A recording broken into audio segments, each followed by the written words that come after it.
Hi guys, welcome back to unexplored literature. तो जैसे कि आपके अभी इंटरनल असेसमेंट स्टार्ट हुए हैं तो बहुत सारी क्वेरीज आ रही थी हमारे पास कि हमारा पोर्टल हम लॉगिन नहीं कर पा रहे हैं या फिर उसमें शो कर रहा है कि आपने अटेम्प्ट अपने कंप्लीट कर लिए हैं और बहुत सारे ऐसे इश्यूज़। फिर एक चीज़ था कि हमारे जो ये इंटरनल असेसमेंट्स हैं ये देनी कंपलसरी हैं या नहीं, मॉक जो हमारा असेसमेंट है वो देना कंपलसरी है या नहीं, कैसे दिया जाए। तो बहुत सारे जो क्वेश्चंस हैं, आपके जो इश्यूज़ हैं, हम इस वीडियो में कवर करने की कोशिश करेंगे। तो बने रहिएगा लास्ट तक और चैनल को सब्सक्राइब करना ना भूलें and also share it with your friends. Now without wasting much of your time let's start the video. तो जो आपकी बहुत सारी क्वेरीज थी हमने उन्हें कुछ पॉइंट्स में यहाँ पे लिख लिया है ताकि किसी भी चीज़ को हम मिस आउट ना करें।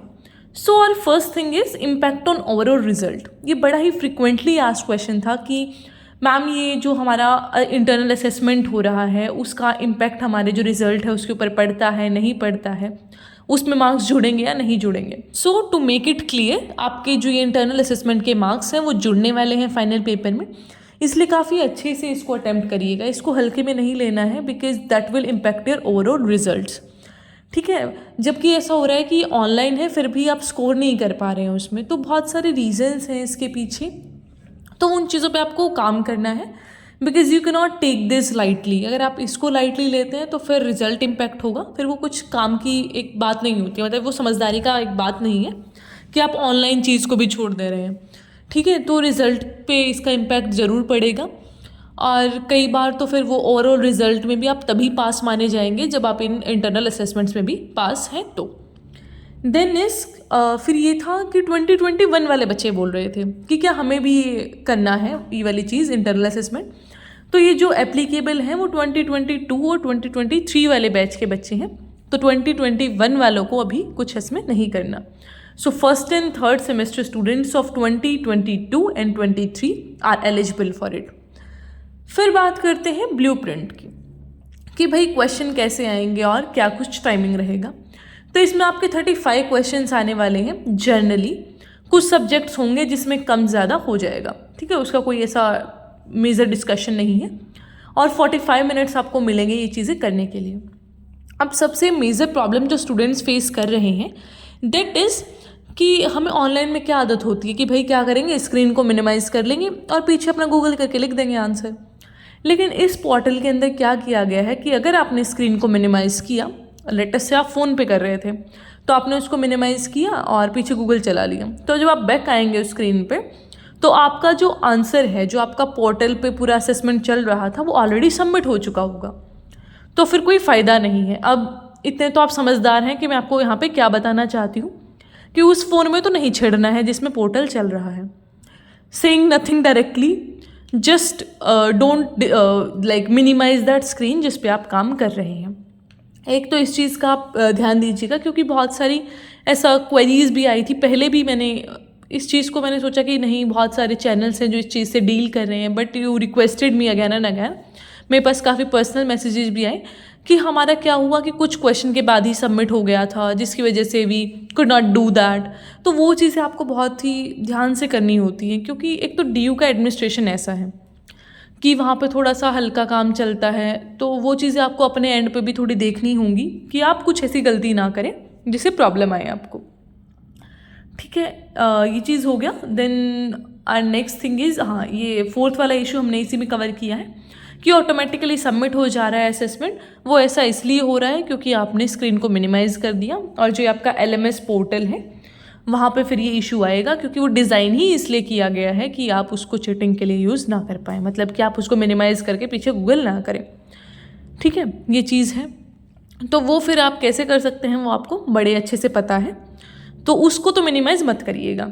देन ओनली जो आपका असेसमेंट है वो अच्छे से सबमिट हो पाएगा और फिर आप आसान से पास हो सकते हैं। आसानी से पास होना है किसी चीज़ में तो उसके बहुत सारे तरीके होते हैं, गूगल वाला छोड़ दो एटलीस्ट उस फ़ोन में।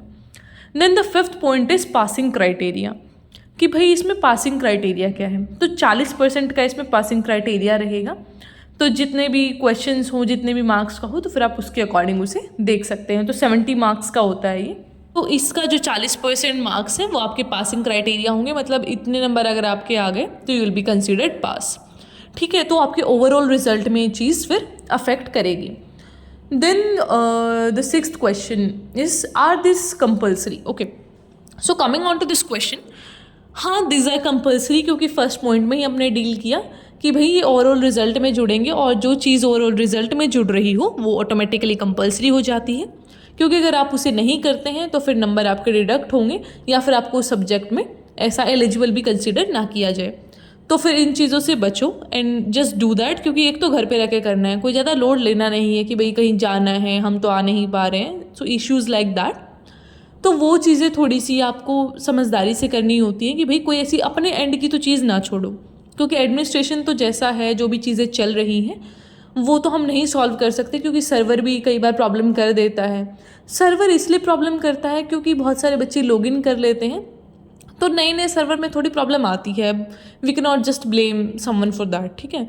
तो उसके लिए आपको सीधा जो हमारी हेल्पलाइन नंबर्स हैं, ठीक है, हेल्पलाइन नंबर हो गया, या फिर अगर हेल्पलाइन नंबर से भी काम नहीं चल रहा तो आप क्या करें, DU के जो आपका कॉलेज है या फिर जहाँ पे भी सोल का डिपार्टमेंट है वहाँ पे जाकर आप विजिट करें और अपनी क्वेरी को जल्दी से सॉल्व करवाएं, क्योंकि ओवरऑल इम्पैक्ट आपके ही रिजल्ट पे पड़ने वाला है, किसी का तो कुछ जाएगा नहीं if you people are not getting a good result, ठीक है।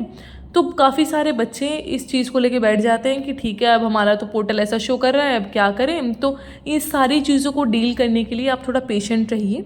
सबसे पहले तो आपको क्या करना है, हेल्पलाइन नंबर पे ट्राई करना है वर्किंग डेज़ पे। तो जैसे आज संडे था तो आपको मंडे को, कल से ट्राई करना है, then only they will answer your things. तो वो सॉल्व करने की जैसा भी ट्राई करेंगे या जो भी करेंगे वो, अगर वहाँ से भी आपको लगता है कि भाई यहाँ से तो बात नहीं बनेगी तो फिर आप वहाँ पे डिपार्टमेंट विजिट कर सकते हैं और फिर अपना क्वेरी आप वहाँ पे रेज कर सकते हैं। तो इस तरीके से ये सारी प्रोसीजर आपको लेके चलनी है। फिर एक आपके मॉक टेस्ट भी आए हैं, मॉक जो असेसमेंट्स हैं, तो क्या वो कंपलसरी हैं? तो ये जो आपके मॉक टेस्ट है, मॉक असेसमेंट्स है, वो कंपलसरी नहीं है। तो जो आपको अभी मिले होंगे लॉगिन आईडी एंड पासवर्ड के साथ बाद में दिया गया होगा कि भाई ये मॉक टेस्ट है, तो वो कंपलसरी नहीं है, वो जस्ट आपको ऐसा एक्सपेरिमेंटेशन टाइप्स के लिए कि आप सीख जाएं कैसा प्रोसीजर रहने वाला है, ताकि जो पूरा एक फाइनल आप अपना असेसमेंट कर रहे हैं उसमें कोई इशू ना आए। तो मैं तो सिर्फ यही एडवाइस करूँगी आपको कि इसको मत छोड़ो, मॉक टेस्ट को, मॉक जो असेसमेंट्स है, क्योंकि अगर आप इसको छोड़ेंगे तो फाइनल में कुछ गलती कर बैठेंगे। तो इससे अच्छा है कि आप अपना जो ट्रायल वाला है ये मॉक असेसमेंट, इसको दो और उसमें कुछ इश्यूज़ आ रहा है तो फिर उसे समझने की कोशिश करो, ठीक है। तो ये चीज़ें बहुत ही इंपॉर्टेंट हैं, अगर आप इनको लाइटली लेते हैं फिर आपका रिजल्ट ख़राब हो जाएगा, फिर कोई फ़ायदा नहीं है सारे सिलेबस को कवर करने का अगर आप सारी चीज़ों में फिर उलझ के ही बैठ जाते हैं। तो this is very important. Also आप बार बार उस जो पोर्टल है उस पर लॉगिन करने की कोशिश मत करो। एक बार फेल हुआ, 2 बार फेल हुआ, अगर आप और ज़्यादा ऐसे अटैम्प्ट करते रहेंगे वहाँ पे तो वो ब्लॉक हो जाएगा। तो उसके लिए भी आपको फिर डिपार्टमेंट में ही ऐसा जो भी है जाना पड़ेगा या फिर कॉल करना पड़ेगा। तो उन सारी प्रॉब्लम से बचने के लिए आपको बहुत अच्छे से अपने जो पोर्टल है उसको मैनेज करना है। तो ये लास्ट है जो हमारा इशू इन लॉगिन, वो मैं ऑलरेडी अभी डील कर चुकी हूँ बीच में कि भाई आप लॉगिन नहीं कर पा रहे हैं तो आप क्या कर सकते हैं कि फॉरगेट आईडी कर दो अगर नहीं हो पा रहा है तो, क्योंकि बहुत बार आप करते हैं। फिर अब हेल्पलाइन नंबर ट्राई करो, जैसा भी करना है आप कर सकते हैं। अदरवाइज़ तो जाके वहाँ पे आसानी से फॉरगेट आईडी कर दो और फिर उस पासवर्ड को री एंटर करके अपना जो भी है लॉगिन कर लो। तो इसी तरीके से आपको ये सारी चीज़ें करनी है। Okay, now coming on to one more query, I just remember someone has asked me कि क्या 2 अटेम्प्ट्स हैं हर एक इसके लिए असेसमेंट के लिए। तो देखो इसके लिए ना तो हमारे पास कोई बेसिक अपडेट्स हैं, और जैसा मैंने बहुत सारे सोर्सेज से इसको गैदर करने की भी कोशिश करी तो कई सब्जेक्ट्स में ये बोल रहे हैं कि 2 अटेम्प्ट्स आपको मिलेंगे, जैसे कि आपका जी सब्जेक्ट होता है या फिर DSC सब्जेक्ट जो मेन सब्जेक्ट है, लेकिन SCC में 1 बोल रहे हैं, तो उसका कोई श्योरिटी नहीं है। तो ट्राई करो कि पहले में ही ठीक कर दो, दूसरे की नौबती ना आए। तो ये सारे क्वेश्चंस थे आपके जो मैंने इस वीडियो में कवर करने की कोशिश करी। आई होप आपकी कुछ क्वेरीज तो सॉल्व हुई होंगी। फिर भी कोई प्रॉब्लम आ रहा है तो फिर आप मुझे पर्सनली टेक्स्ट कर सकते हैं या फिर कमेंट बॉक्स में आप उसे बता सकते हैं। I will try to deal with that, मैं उसे सॉल्व करने की कोशिश करूँगी जितना मेरे से हो पाएगा।